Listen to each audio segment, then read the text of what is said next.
And as a mission, as a father, my number one issue is, my mission is for people not to forget my son, and that's the most difficult mission that I can accomplish. So it's a daily battle and a daily project, and as time goes by, I'm doing less and less of these interviews a year, and I've done countless ones of them, but they're slowing down as people forget and move on. But we're moving forward.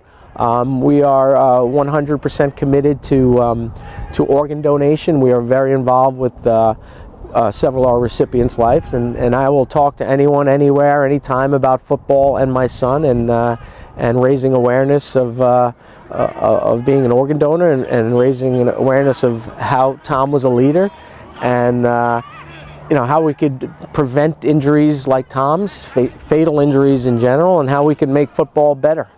Safer.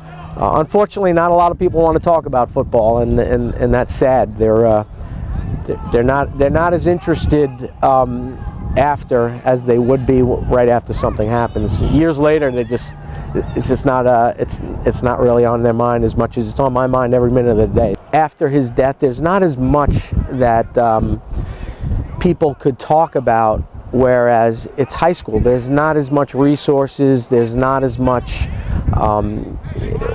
publicity countrywide. It's forgotten after a certain amount of time, so it's hard to keep the topic in the front page and try to make improvements.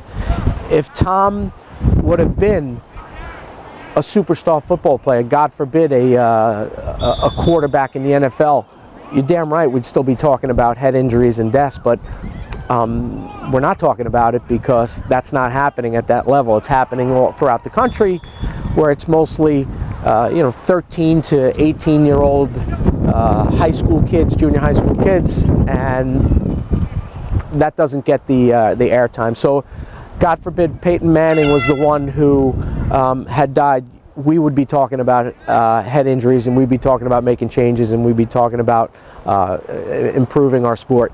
Tommy was the most selfless, kind person I've ever met in my life, and his short time on this earth changed so many people, but it changed me. It makes me understand more in life that every part of my life was meant to give and to serve as well, and he taught me that at 16, and I think he's taught many people that.